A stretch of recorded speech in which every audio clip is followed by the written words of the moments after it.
Bonjour, bonjour. On est aux portes de Paris, à Saint-Ouen exactement. Si vous le permettez, on va faire les puces ensemble. Faire les puces, vous savez, c'est la distraction des Parisiens le dimanche matin parce que tous les stands sont ouverts. On vient, on fouine, on cherche des assiettes anciennes, des carafes, des bouteilles, des plats, tout ça pour enrichir la salle à manger. J'ai rendez-vous avec Louis-Jacques Vanucci, qui est un personnage qui tient un restaurant au milieu de Saint-Ouen et qui est un homme extrêmement fier de tenir cette gastronomie à l'intérieur des puces. Avant, on le retrouve chez un homme qui collectionne toutes les plus belles potiches. Vous allez me suivre, vous allez voir les jolis pots, les jolis carafes, les jolis plats, les jolis... tout ce qu'il y a de plus beau pour la table.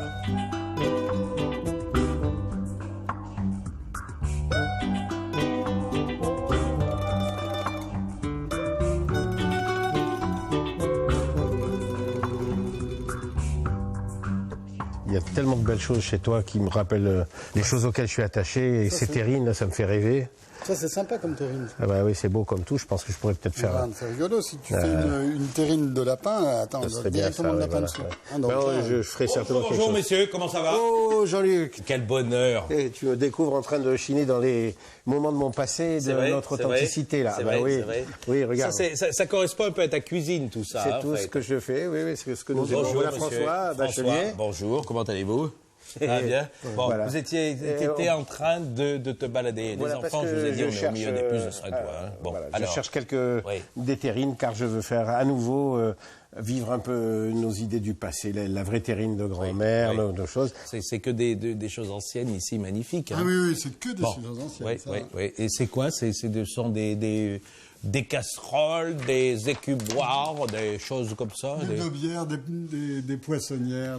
Et uniquement en décor, hein, ça sert pas, ça. Ah non, justement, il faut que ça serve. Les enfants, vous voyez sa tête, voilà. Ah ouais, non, il faut vraiment que ça serve. Hein. Je déteste avoir un client qui m'achète des casseroles pour les accrocher au mur. C'est vrai? Mes casseroles, il faut qu'ils pourtant, servent. chez ma mère, c'est très beau, hein. Quand on arrive, il y a une série de casseroles cuivre, magnifiques au mur. Non, mais ça, non, tu aimes pas. Non, j'aime pas. Non.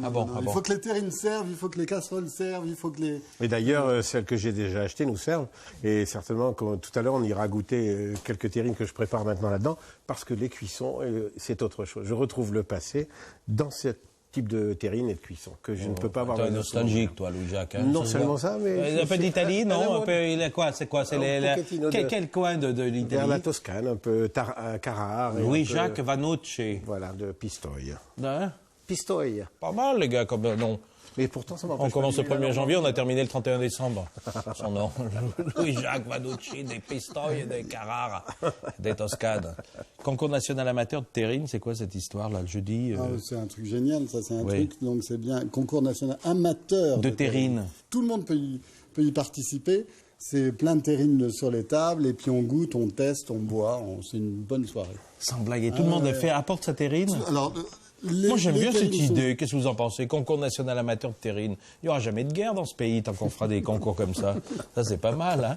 Bon, alors là, par exemple, là, ce sont des choses anciennes. Ça. Comment vous racontez ça, vous? Ah, bah, ça, c'est... vous, toi, François? Ça, c'est des terrines anciennes. On met... Il n'y a plus qu'à s'en servir, hein, au bain-marie. Oui. Donc. Il y a aussi des terrines magnifiques, là, des anciennes qu'on devrait aller voir. Que j'ai repérés ce matin, qui sont ici. Là? Oui, qui sont... Vous pouvez venir avec nous. Voilà, ça ne vous embête pas. Attendez, que je trouve très joli aussi et qu'on peut aller voir. Vas-y, Louis-Jacques. Voilà, François. Voilà. Alors ça, c'est alors, ça, c'est géant. Alors, terrine, disons que ça, là, on est dans le gîte à lièvre. C'est la forme d'un lièvre, c'est le gîte. C'est ce qu'on appelle un gîte. Voilà. Et bon, celle-là est ancienne, un peu abîmée quand même, hein, mais... Voilà, et là-dedans, on faisait des terrines de lièvre. Hein. Ah oui, ça, c'est sûr. lièvre. Hein. Oh, c'est beau, ça. Ouais. Un gîte. Gîte à lièvre. C'est des objets absolument formidables. Hein. Et alors là, ça, c'est les moules à Kouglof. Hein. Ah, tout à fait. Oh, c'est beau, hein. Des choses comme ça, par exemple, ça, c'était quoi? Alsacien, c'est... Un fer à marquer. Oui, voilà. Un fer à marquer. C'est un fer à marquer. C'est les fers sur les gâteaux, tu les mettais, par exemple, sur des crèmes. On pouvait brûler, comme à l'époque de la crème brûlée, par exemple, aujourd'hui, on pouvait encore marquer avec des fers comme ça. Oui. Et on peut le faire aujourd'hui, en chauffant, voilà. En chauffant, et on arrive et on fait... Ouais, exactement. Le mortier et l'aioli. Alors, oui, voilà, exactement. Hein? Alors, je disais, on en discutait hier, à ce sujet-là, et il y avait son chef qui était là, et je lui disais, mais il faut servir de ça dans les cuisines. Et il me regarde en me disant, mais la cuisine, il faut que ça aille vite, quoi. On peut pas servir de ça, c'est fini.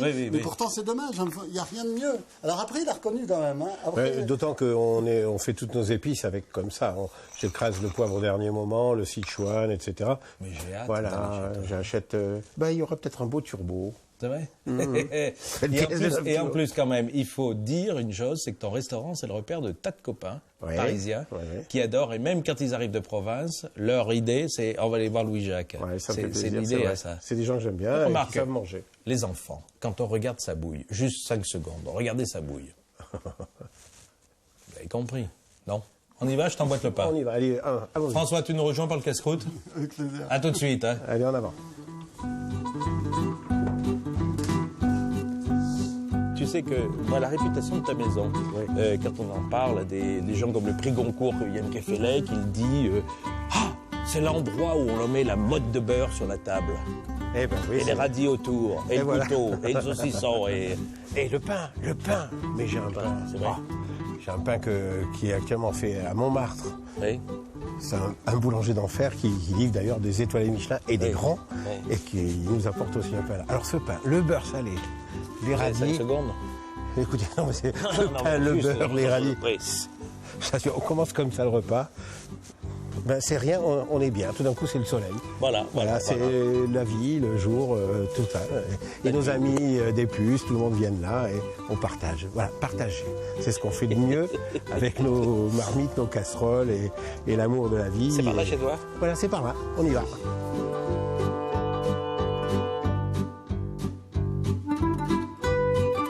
Tu connais certainement le vitello tonato, qui est une vieille recette qu'on faisait chez moi lorsqu'on faisait du rôti de veau, par exemple, le samedi ou le dimanche. Et donc le lendemain, on gardait notre rôti, on le coupait en tranches très fines, comme ça. Et à la maison, donc on faisait un petit peu de mayonnaise, on ouvrait une boîte de thon, on le mélangeait avec la mayonnaise, quelques capres, et on étalait cette petite crème sur le thon froid. Ça s'appelle le vitello tonato. C'est génial. Ce que je voulais faire, c'est une interprétation de ça. Oui. Et donc on prend du quasi de veau, aujourd'hui, qu'on fait rôtir ici à la broche, là, voilà, comme ça.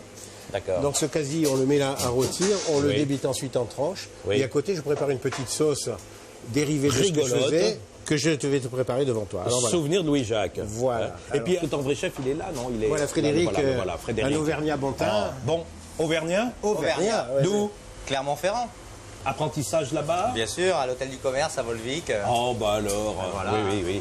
Bon, tu vois qu'il n'y a pas que l'Italie, hein. Regarde, il y a l'Auvergne aussi. Il y a l'Auvergne. Derrière, là, le bel homme qui est en train de cuisiner, là, c'est... David, mon adjoint. Frédéric Thévenet et... David de Frétas. Et David de Frétas. Voilà. Monsieur de Frétas, bonjour, monsieur de Frétas. C'est bien. Alors. Donc, ton petit quasi de veau. Voilà, il est en train de rôtir sur la broche. Oui. D'accord. Oui. Là, nous avons donc les oignons qui se mettent à fondre. Oui. Auxquels je vais rajouter, dès qu'ils auront un petit peu blanchi, quelques petits filets d'anchois. Oui. D'accord. Un petit peu de citron confit. D'accord.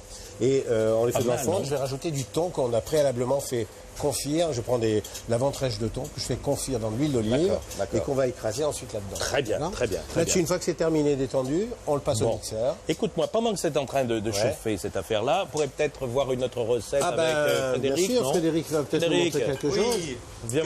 Viens montrer que l'Auvergne, c'est le berceau de la cuisine française. Exactement. Allons-y gaiement. Je te jure. On va prendre un petit peu d'huile d'olive. Il a de la superbe. La très bonne.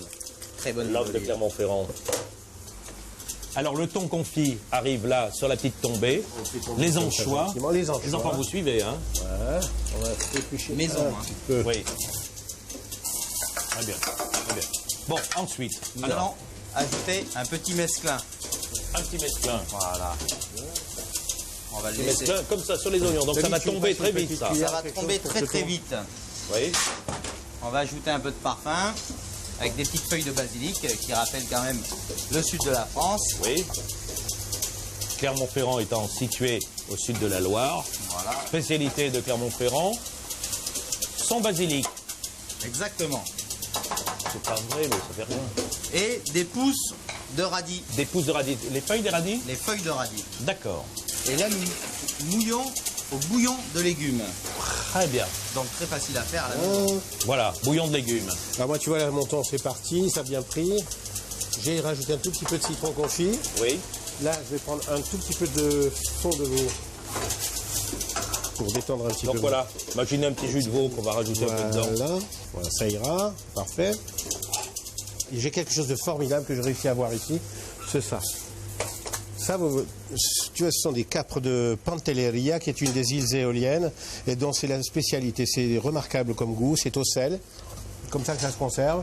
Et donc on rajoute ça au dernier moment dans un petit peu de mayonnaise qu'on rajoutera à froid une fois que cette petite sauce sera terminée. Et on appera notre quasi de veau avec cette sauce et ces capres de Pantelleria. Très beau, très beau. C'est un joli plat. Et c'est une goût. Ah oui, c'est très salé. remarquable. Un verre d'eau. Très beau plat. Très très beau. Un verre d'eau. Dis-moi, qu'est-ce qui se passe là? Là, ce sont des artichauts. Des petits artichauts à la barigoule. juive. À la juive. À la juive. Oui, donc c'est-à-dire... Pourquoi la juive? Pourquoi la juive? Escoffier.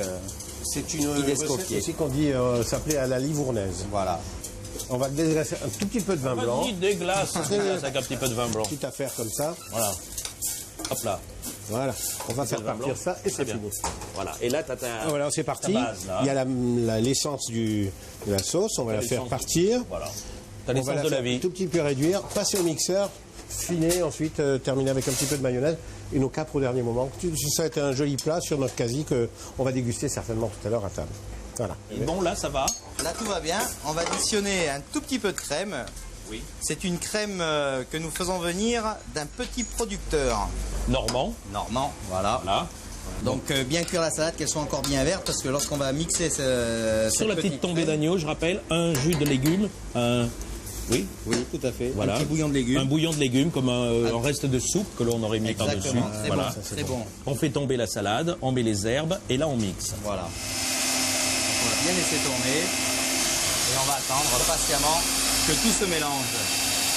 Et on fera juste frôler rapidement le thon des deux côtés et on servira cette petite crème de salade amère avec. Superbe. Vous nous entendez toujours? Parce que comme le mixeur marche, on est obligé de porter la voix. Ça y est, enfin. Voilà un beau turbo de la maison qui fait presque 10 kilos Oh, dis donc la bête. et qu'on va manger aujourd'hui. Oh là là là Voilà. là là. Ça, c'est des bêtes qu'on trouve pas partout et c'est rare. C'est pas des Formidable, vaches, c'est Jacques, du hein. sauvage. Et j'aime bien préparer le turbo de manière un peu changeante, c'est-à-dire qu'on va le faire simplement à l'étuvée, poché, comme ça, avec une sauce béarnaise et des grosses pommes pont neuf. Allez, hop, on y va. On est parti.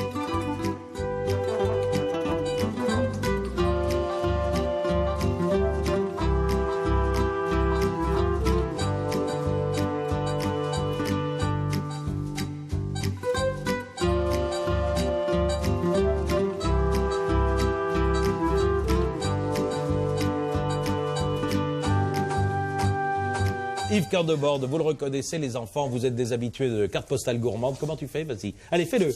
Voilà. Voilà. C'est la jouissance de la gourmandise. Ami, comment vous connaissez? Tu fais les puces de Saint-Ouen, Je toi? fais les puces de Saint-Ouen, Oui. et étant donné que je suis gourmand, c'est le seul endroit qui Oui. est plus où on a une vraie gourmandise. C'est une vraie amitié, c'est une convivialité et de la gourmandise. Que dire de plus? Non, rien du tout. T'as l'œil rieur, ça va être car tu le vois, t'as l'œil rieur. Celui-ci aussi. Tu le Ah, connais Michel. Michel Chabran. Mais oui. Bon. Alors lui, il vient de Pont de l'Isère, hein, c'est ça? Oui, Pont d'Isère. Sud de de gros, Lyon. entre Valence et Lyon. Oui, voilà. Belle maison, étoilée au guide Michelin et tout, quand même, les enfants faisant la publicité de cet homme-là. Magnifique demeure. Bon, alors, la vraie terrine, la base, docteur Louis-Jacques. comment Ah ben, ça se c'est passe? un petit peu de porc, un petit peu de veau. On va faire quelques petits dés Il y a de Valence, avec cette terrine, n'est-ce pas, pour avoir un petit peu de mâche, comme dit Yves, n'est-ce pas? Oui. Voilà, donc on va continuer. Donc ça, c'est un peu le filet... Ça, c'est un filet mignon de ce qu'on porc. appelle- de porc, oui, d'accord. Voilà, non? Alors ça, donc, c'est la base, hein, Oui. n'est-ce pas? Ce qu'on va mélanger avec de la gorge de porc tout à l'heure, avec un petit Donc, peu... il ne faut pas hacher trop menu, hein. Non, on regarde ces La morceaux, leçon. justement, comme le dit Yves, pour la, Oui. pour la C'est mâche, n'est-ce pour pas? faire une différence de texture en fin de compte. Voilà. Oui. Il y a le gras et le foie qui vont fondent. qui vont être hachés, fins. À la petite grille, Voilà, comme on tandis dit. que là, les morceaux, je dirais, Vous avez suivi à la morceaux petite maigres. grille. C'est-à-dire Voilà. que vraiment, c'est Voilà. liquéfié Ça, pratiquement, je veux les dire, les enfants. morceaux, le foie et le gras, c'est le liant. Le gras, ça va amener le moelleux. Le foie va amener le liant. Et après, avec la mâche, c'est avec les morceaux maigres. On va y avoir une mâche, un petit croquant. Petit croquant, C'est bien sûr. Michel Chabran, un C'est petit bon. croquant. Ouais, Un petit croquant au milieu. Mais toi, tu comme vas ça. nous raconter après tes terrines, juste. Oui. C'est 2 tiers de gras, 1 tiers de maigre. Oui. C'est la base pour avoir une terrine très moelleuse. D'accord. C'est tout simple, c'est ménager en fin de compte. D'accord. Cette viande qu'on va rajouter. Très bien, Voilà. très bien. Je vais prendre un petit peu de veau qui est ici. Vous avez Donc, pu on va remarquer mettre qu'en un Debord, morceau. c'est le professeur de la Même travail, terrine. n'est-ce Il pas ne fait rien, mais il donne des conseils aux autres. Eh ben, écoute. L'élève, il est bon. Voilà. Vous cherchez dans le Larousse, Cantbord, assez comme Cantbord, et vous trouvez garçon qui donne des ordres aux autres. Grand professeur. Professeur. Voilà. Tu vas en couper un peu, peut-être avec moi. Voilà. Donc là, l'intérêt, c'est de toujours. Voilà. Alors l'intérêt, c'est de mélanger. Bon, alors, Michel Chabran, toi, tu nous apportes là une petite terrine de. Alors ça, c'est une terrine de pintade, parce que la pintade, c'est Oui. de la Drôme, avec les olives de Nyons.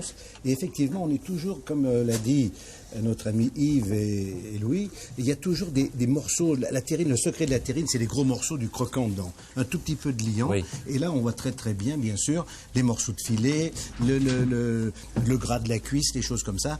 Et ça a du goût, et ça, c'est bon. Voilà. D'accord. Donc haché, pas trop. Disons haché grossièrement, et surtout Voilà. des gros Voilà. dés de Madame, viande. approchez là. Regardez. Donc, regardez de quelle manière c'est fait. D'après vous, est-ce que ça, c'est une terrine qui est belle dans cette époque? Parce qu'il y a des époques pour la terrine. Oui, exact. Ça, c'est une terrine du... Voilà, ça c'est une terrine qui est 1900-1925. D'accord. Mais en fait, on ne trouve cette terrine en terre Oui. qu'à partir de la fin. Elle est utilisée en tant que terrine qu'à partir de la fin du 19e siècle. Oui. Avant, vous avez le pâté en croûte. Dès le 18e, dès que vous commencez à avoir des livres de cuisine, on vous explique Oui. que vous faites une pâte. D'ailleurs, c'est considéré le pâté, c'est pâtisserie. C'est classé dans la pâtisserie. Oui. Vous faites une pâte, vous la remplissez avec un godiveau, avec de la viande, n'est-ce pas ? De la farce. De la farce. On vous dit que pour bourrer les trous de la viande, vous mettez de la farce, etc., etc., n'est-ce pas ? Et la description est extrêmement succincte. Dès le début du 19e, la recette commence à être plus élaborée. On commence à vous expliquer mieux. Mais D'accord. ça reste quand même dans une croûte. Oui.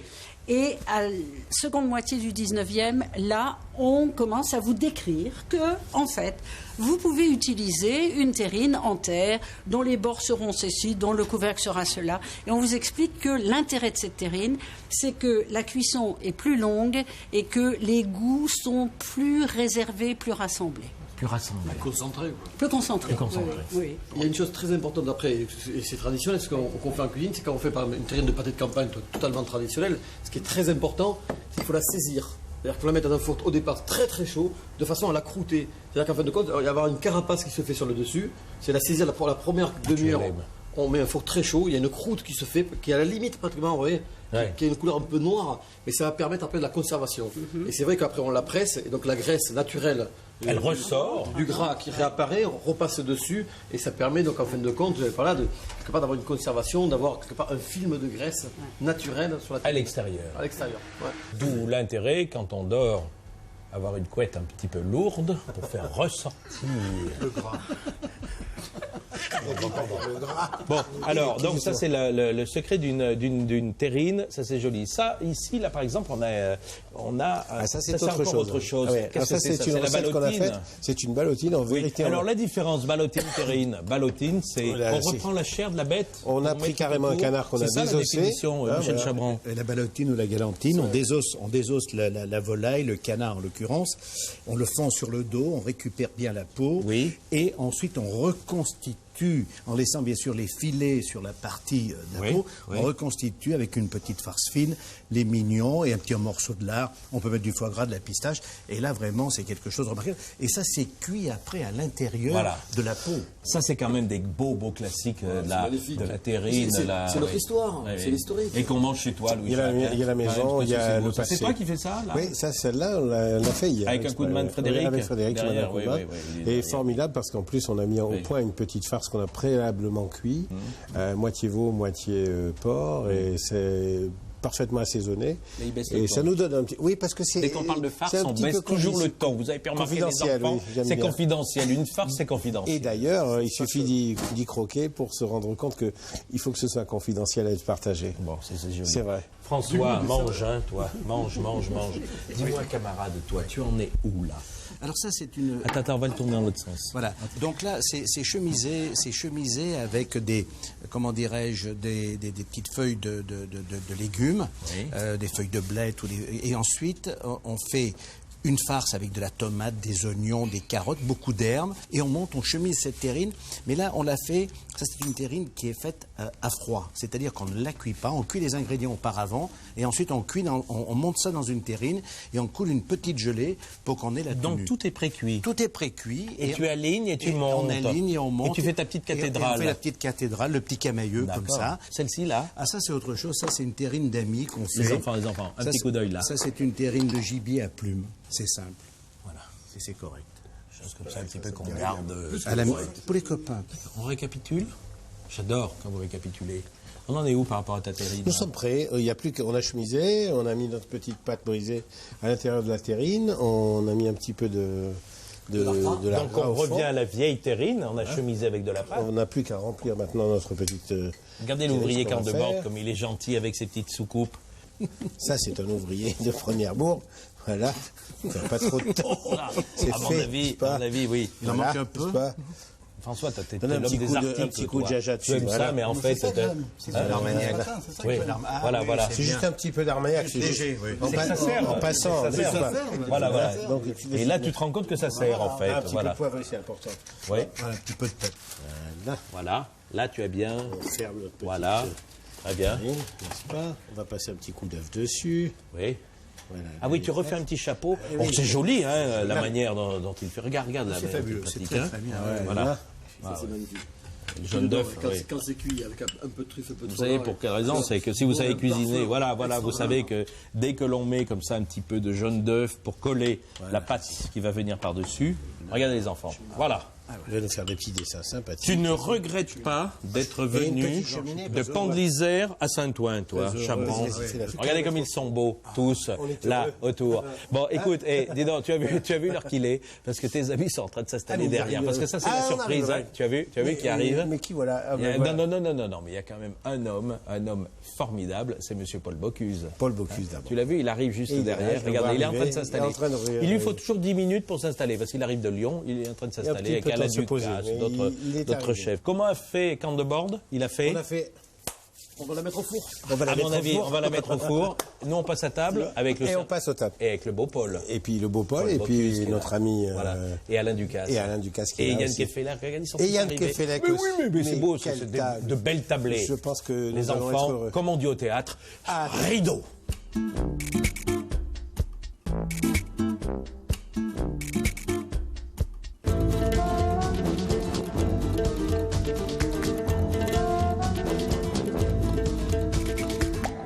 Mais les enfants, quand même, quel bonheur, regardez, de terminer l'émission, on est assis. Alors, une table complètement improvisée, Alain Ducasse, un chef remarquable, Paul Bocuse, qui débute en cuisine, mais à mon avis, s'il travaille bien, il devrait réussir. Louis-Jacques, bien entendu, et Yann Kefelec, un bel écrivain, prix Goncourt, qui nous suit de manière... à mon avis, il n'y a pas de l'intérêt littéraire derrière tout ça, il y a de l'intérêt de... La vie, tout ça. L'intérêt de la vie, l'intérêt de la vie, oui, c'est ça. Merci pour votre carte postale. On parle souvent d'une spécialité un peu perdue, l'oreiller de la Belle Aurore. Donnez-moi la composition de ce plat mythique, Michel Chaste. Il faut dire selon la chasse. Le chaste, ça s'appelle, donc selon la chaste. Le tiers de gras. Oui, Ça, c'est important. Histoire du casse. Oui, mais comment ça se compose, ça? De gibier mélangé. Mais là, quand il y a plus de gibier, Mais c'est un chausson, c'est comme une sorte d'oreiller. c'est comme un oreiller. C'est-à-dire que c'est carré. Oui. Il fait Il y a 7-8 une pâte, kilos. comme un 7-8 kilos, chausson. Pâte feuilletée. Oui. Et donc, on cuit ça au four. Et en général, on servait ça avec une sauce poivrade. D'ailleurs, à Collonges, j'en fais toujours. Une sauce poivrade fait avec tous les os du gibier. Oui, la plus belle terrine, toi. Vraiment. là. C'est du bon cochon, des foies de volaille, c'est la terrine paysanne, un peu de crépine pour emballer tout ça, du Ouais. sel, du poivre, un peu d'ail. un peu de pain de campagne, une salade d'herbes amères, et le bonheur est là. Yann Kefelec, il y a une terrine bretonne, non? Pour moi, la meilleure terrine, c'était forcément la terrine de ma grand-mère. Hein, c'est toujours comme ça, mais c'est la vérité. Ça s'appelait du pâté de gueux chez nous. Enfin, je ne sais plus comment elle la faisait, mais c'était délicieux. Pâté de gueux. C'est vrai. Les enfants, qu'est-ce que vous pensez de ce plateau? Pour terminer l'émission, Kefelec, Panucci, Petit Renault, Ducasse, Bocuse. Elle est pas belle, la vie? Non, je vous retrouve dans quelques jours.